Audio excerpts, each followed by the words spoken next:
태극신검 이해를 시작하겠습니다. 그러면 위에서 제시한 조건이 불변일 경우 화폐량의 증감의 요인들을 살펴봄으로써 물가 변동에 대해 살펴보도록 하겠습니다.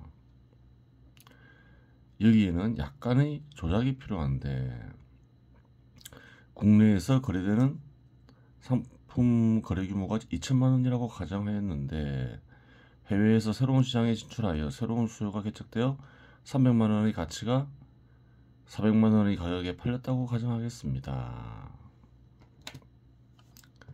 그래요. 상품 거래 규모가 2천만 원인데 해외 시장을 발견하면서 300만 원의 가치에 해당하는 상품을 해외 시장에 팔았다는 거예요. 그러면 국내에서 거래되는 상품 거래 규모는 1,700만 원이 되겠죠. 보겠습니다.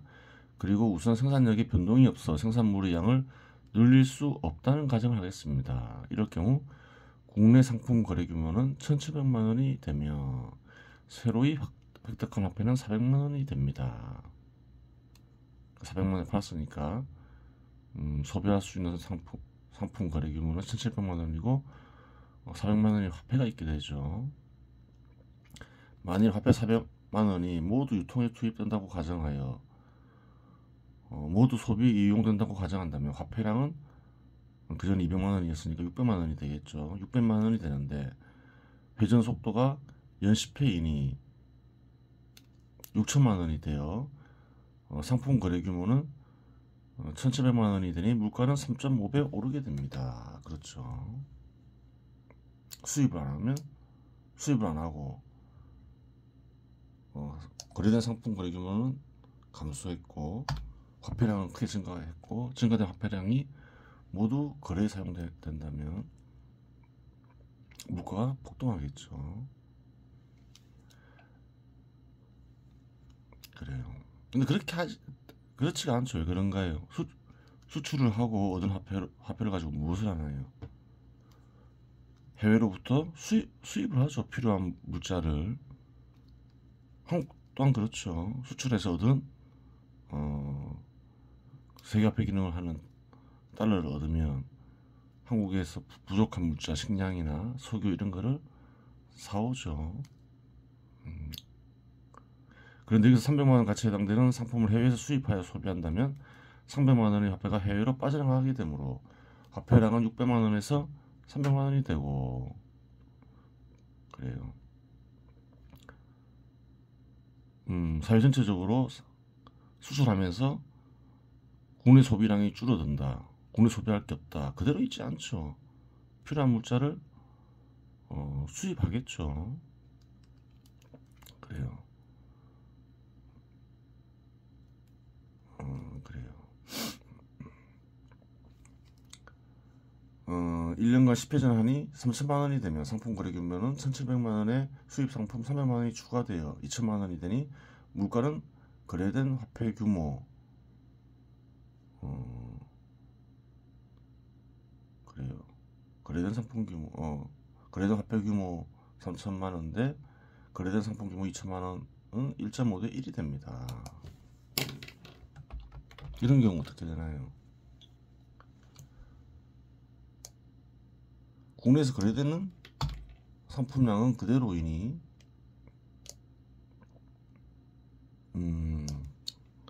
사회 구성원들이 결핍은 없는 거죠. 좀 비싸게 거래된다는 것 뿐이지. 400만 원 얻었는데 300만 원만 수입하는 게 아니라 350만 원을 수입하면 어떻게 되나요?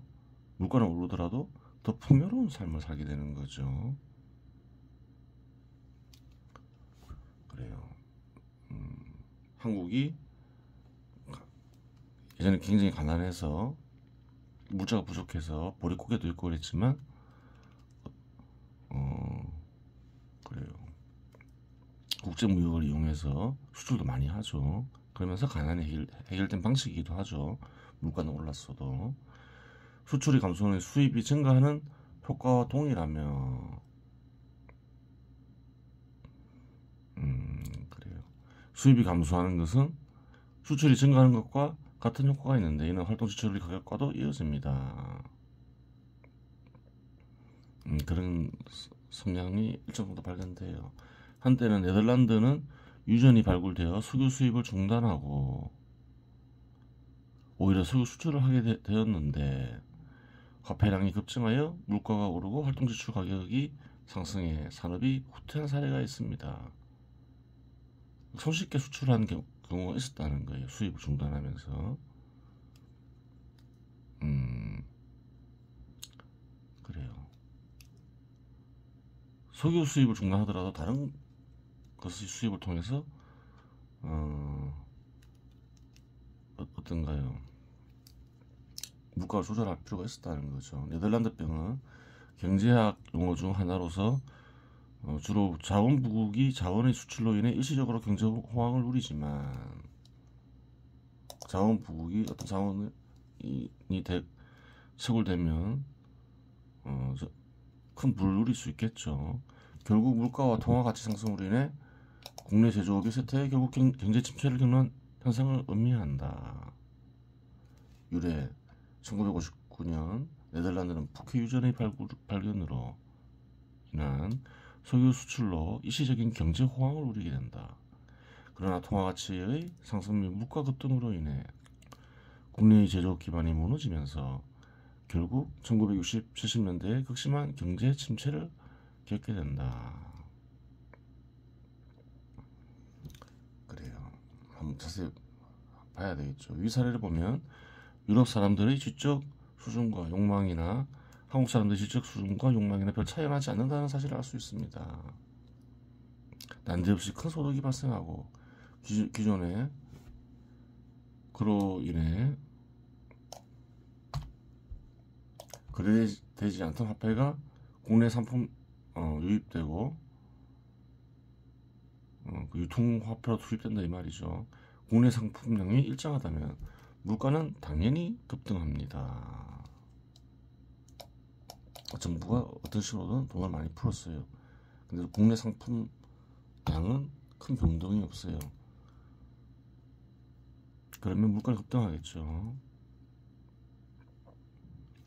예를 들어 국가적으로 그러한 추가 소득이 복지의 형태로 국민들에게 직접적으로 제공된다면 뭐 복지 형태로 제공될 수도 있고 어떤 소비로 정부가 직접 소비할 수도 있겠죠. 국민들의 평균 생활 수준은 상승하고 이는 인건비 상승으로 이어지며 그리고 네덜란드 기업들은 유연의 감소를 감수하거나 상품 가격을 상승시켜야 합니다. 자원 부국이 됐어요. 그래서 그것을 어떤 식으로든 국민들에게 풀 수 있겠죠. 그럼 일할 욕구가 사라지죠. 일반 국민들은 일을 해서 소득을 얻는데 일을 하지 않고 소득을 얻을 수 있다면 전부는 아니더라도 대부분은 일을 하려 하지 않겠죠. 근데 기업들은 사람이 필요하니까 당연히 이제 임금을 올려줘야 되고 사람을 구하기 위해서는 기업하기 어려워지는 거죠. 그래요. 그래서 자원 부국이 되더라도 그것은 근본적인 어떤 사회 기틀을 흔들어서는 안 된다는 거예요. 복이지만 잘 관리해야 된다 이 말이겠죠. 그러면 자연의 기업들은 도태될 수밖에 없습니다. 국가적으로 추가 소득이 발생했는데 이를 소비에 사용하게 할 것이 아니라 이전에 투자하기 어려웠던 분야에 자본으로 투입하였으면 어떻게 되었을까? 그러면 지속적인 풍요를 누릴 수 있었을 것입니다. 이런 방법도 있고 그냥 풀지 않는 방법도 있는 거죠. 만일의 사태를 대비해서 그냥 보관만 하는 경우도 있을 수 있겠죠. 그것이 당시에 곤란했다면 비추라도 해두었으면 좋은 기회가 생겼을 것입니다. 그래요. 당장 쓸 곳이 없다면 또 투자가 할 곳이 없다면 그냥 비축해두면 된다는 거예요. 그럼 언젠가는 좋은 데 쓸 수 있다 이 말이죠. 하지만 지적 수준이 이에 이르지 못하였거나 탐욕으로 인해 파멸적 상황을 맞이했음을 알 수 있습니다. 어떤 현상이 있었는지는 네덜란드에 자세히 살펴봐야 되겠지만 짐작은 가는 것이죠. 뻔한 거니까 여기서는 수출 후 획득한 화폐가 모두 유통에 투입된다고 가정했는데 실제로는 그렇지 않습니다. 실제로 수출 후 획득한 화폐의 축적되는 부분과 유통되는 부분이 분할되어 기술적 구성을 이루게 되는데 이 비율을 무역화폐 기술적 구성이라고 규정했습니다. 무역화폐 기술적 구성이 유통에 투입되는 무역화폐 때 축적되는 무역화폐는 3대 1이라고 가정하면 한 예죠. 위 사례의 경우 획득한 무역화폐 400만 원 중 300만 원만 유통에 투입되고 총 유통화폐량은 300만 원에서 200만 원을 감소하여 물가 상승을 얻게 됩니다. 그런 경우도 발생할 수 있다는 거예요.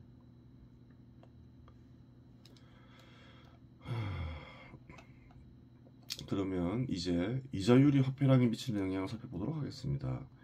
이자율은 예금금리와 대출금리에 영향을 미치며 예금금리는 예금의 규모에 영향을 미치고 대출금리는 대출 규모에 영향을 미칩니다. 그렇겠죠. 이자율이 오른다는 것은 일반적으로 예금금리와 대출금리가 동시에 오르는 현상을 가리키는데 그러면 예금금리가 상승하는데 대출금리가 하락한다거나 예금금리가 하락하는데 대출금리가 상승하는 경우가 없는지를 살펴보아야 합니다.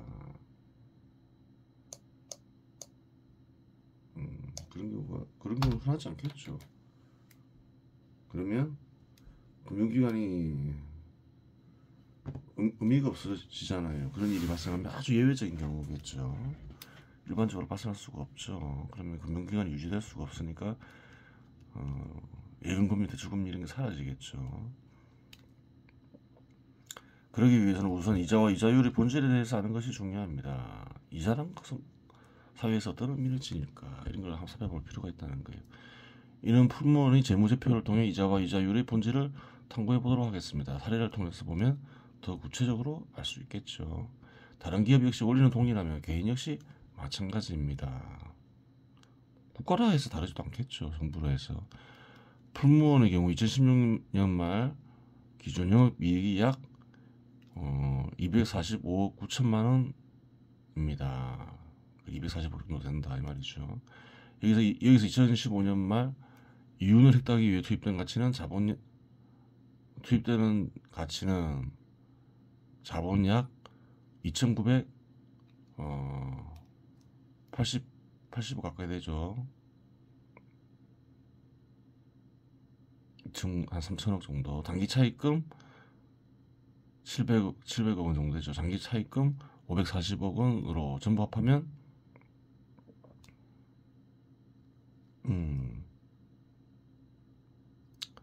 그래요. 한 4,200억 가까이 된다는 거예요.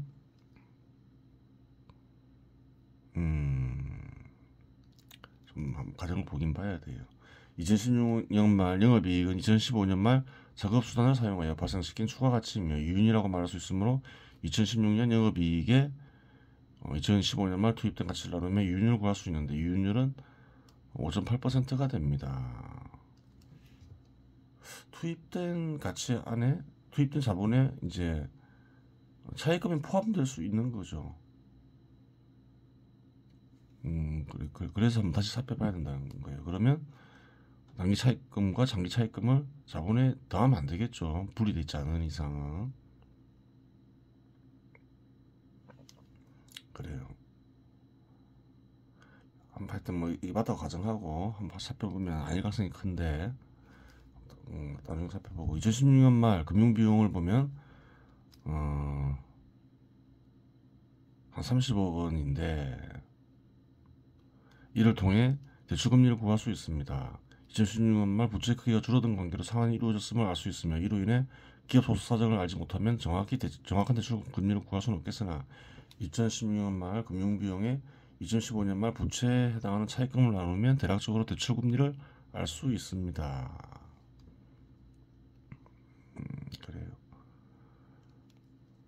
금융비용은 이자로 나간 화폐니까 거기다가 부채를 나누면 대략 알 수 있는 거죠.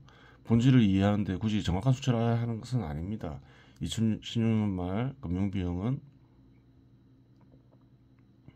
30억 원인데 이를 장기 차입금 플러스 단기 차입금의 값으로 나누면 대출금리는 2.44% 정도 됩니다.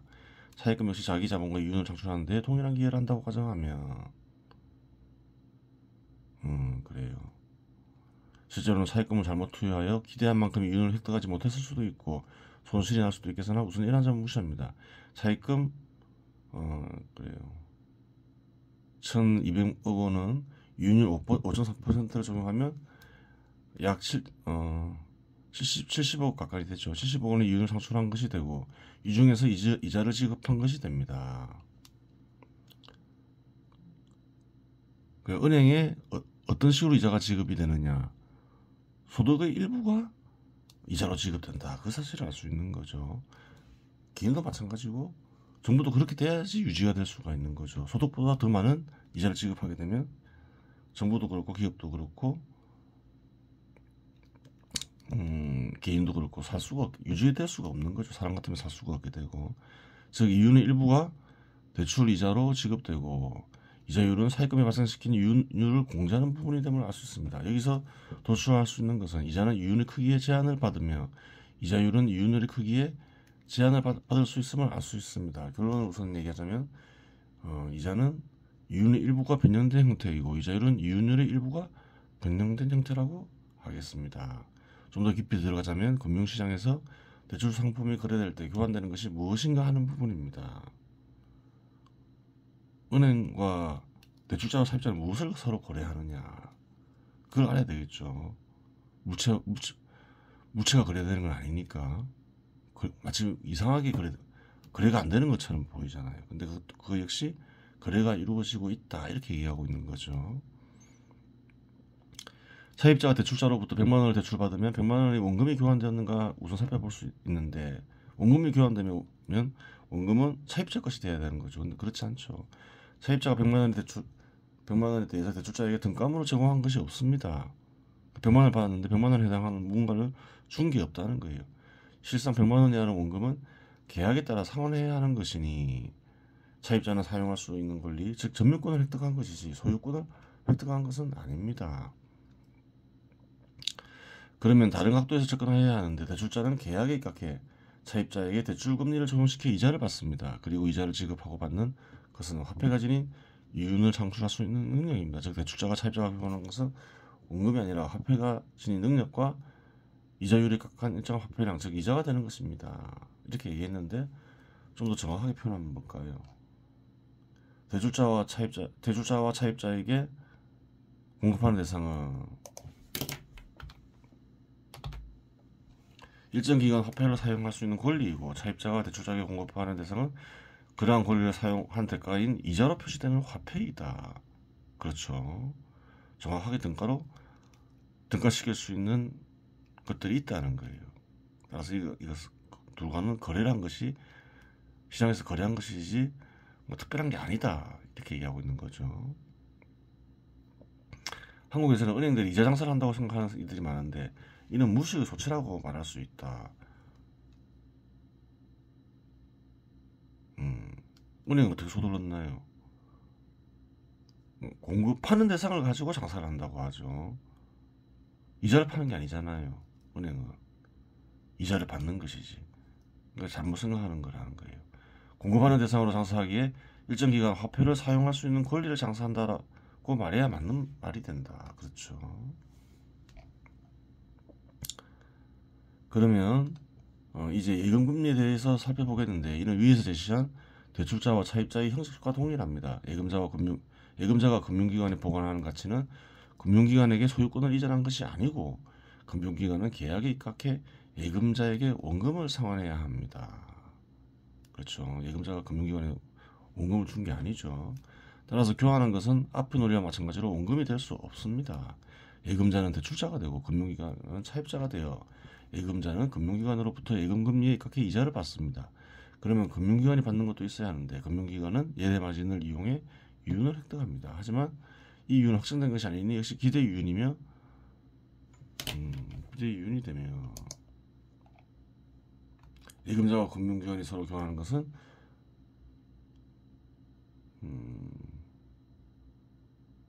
그래요. 뭐가 되나요?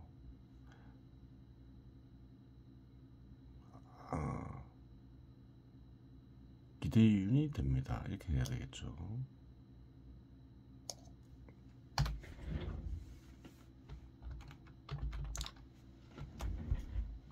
금융기관이 이자를 지불하면 예금자로 화폐를 보관하게 하는데 목적이 있습니다.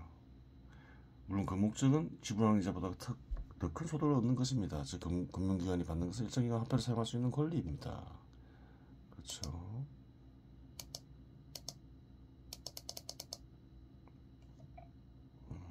그래요.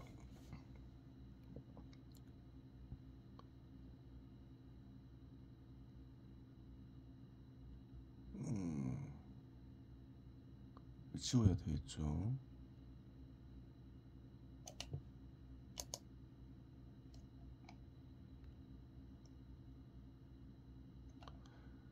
남은 시간은 태극금화 정수를 보겠습니다. 1수부터 하면 되죠. 문기토사 무토생. 기토를 죽이고 기로 표시되는 땅을 죽이고 무토생 무로 표시되는 땅을 살리라고 말씀하셨는데 그 무슨 뜻입니까? 본뜻 참 뜻을 감추고 있는 거죠. 하지만 이제까지 설명한 것을 들은 이라면 듣고 어느 정도 깊이 이해한 이라면 참 뜻을 알 수 있겠죠.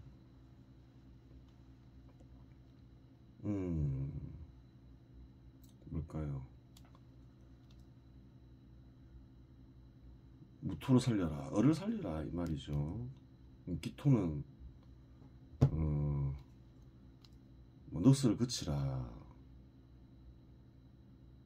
그렇게 풀이할 수도 있고 넋으로 인해 생기는 의식을 사라지게 하라 그렇게 풀이할 수도 있는 거예요. 한번 보겠습니다. 답을 기토 또한 죽지 아니하고 답을 기토 또한 죽지 아니하고 아니한다. 죽이는 것은 잘못된 것이다. 넋의 작용을 넋을 죽이는 것은 잘못된 것이다. 넋의 작용을 그치라는 말은 넋을 죽이라는 말이 아니다. 그렇게 얘기할 수도 있겠죠. 기토사 넋이 죽으면 넋과 결합한 의식으로 풀할 수도 있죠. 넋과 결합한 의식이 죽으면 무토 또한 불생 무토 또한 살지 아니한다. 무토 또한 죽는다. 을 또한 죽는다는 거예요. 인간의 마음이 사라진다 이 말이죠. 인간의 의식은 어떻게 되나요? 을이 넋과 만나서 생기는 것이다. 넋의 작용을 그치라는 것은 넋을 죽이라는 말이 아니다. 넋이 죽으면 인간이 죽는다. 인간의 마음이 사라진다. 이렇게 되는 거죠. 무생 즉시 기활. 무토를 가리키죠. 을이 살아나면 무릇 기토 의식이라고 봐야 되겠죠. 기토는 의식을 가리키는 거예요. 넋의 작용을 그치니까 의식이 활발해진다. 의식을 사라지게 하려 놓고 무슨 말이냐? 의식이 사라지는 게 아니다라는 게 되는 거죠. 그 말은 또 다른 의식이 나타난다 이 말인 거죠. 비참악 능투로 이렇게 하지 아니하면 할 수 없다. 무엇을 할 수 없느냐? 진에게 통할 수 없다. 진액은 어떠한 신의 뜻이라고 풀이할 수 있겠죠. 어떠한 신은 뜻에 통할 수 없다. 어떠한 신의 뜻을 통해서 어떠한 신의 마음을 드러낼 수 없다. 그러면 또 어떠한 신과 접촉할 수 없다. 이렇게 되는 거죠. 기토를 죽이라 이 말은 무슨 말인가요? 그러면 의식을 죽이는 게 아니다 이러면 인간의 의식을 사라지게 하면 을이 나타난다 했죠. 그러면 을의 의식이 나타나게 되는 거죠. 을은 어떤 신이 인간의 마음에 나타난 것이라고 했죠. 어떤 간에 신과 같은 의식을 갖도록 하여라 이 말인 거죠. 한번 보겠습니다. 물음 넋의 작용을 거치고 어리작용을 일으켜 생각하라고 말씀하시고 어리작용을 일으키다 보면 의식이 사라진다고 말씀하셨는데 그 말은 넋이나 의식을 죽이라는 말씀입니까? 그대의 마음에는 넋도 있고 얼도 있지. 을이 넋과 만나 의식이 되지. 그러고 보면 그대의 혼백은 을과 넋의 합작품이라고 말할 수 있겠군. 그렇죠. 넋과 만나기 전의 을은 의식이 없겠는가? 의식도 없는 존재가 어찌 세상을 이루어지게 할 수 있겠는가? 이전에 넋의 작용을 거치고 을의 작용을 이렇게 하고 말했는데 이는 넋을 죽이라는 말로도 들릴 수 있겠군. 그리 생각하면 넋은 육체에서 비롯되었으니 육체에서 비롯된 욕구나 사회적 욕망을 버리라는 말로도 이해될 수도 있겠지. 그래 이해될 수 있겠죠. 넋의 작용을 거쳐라 자꾸 강조하다 보면 그 넋을 죽이라는 말인가? 그러면 한번 고행을 해봐야 되겠어. 속세를 떠나서 그렇게 생각할 수 있겠죠. 욕구나 욕망을 최대한 억제하면서 넋이 없으면 그대의 마음은 사라지니 을 또한 그대의 마음에서 살 수 없고 의식으로 변하는 일이 없으면 마음을 생성시키는 생각하는 존재가 사라지니 또한 그대의 마음은 사라지지. 그대의 마음이 사라지니 또한 넋 또한 사라지지. 즉 넋의 작용을 거치라는 말은 넋을 죽이라는 말이 아니다. 넋의 요구 역시 어떤 간의 신 뜻을 합당하게 받아들이면 되는 것이고 의식을 사라지게 하라는 말은 의식을 죽이라는 말이 아니라 어떤 간의 신과 같은 의식으로 생각하라는 말이다. 그래요. 이번 시간에서 마치겠습니다.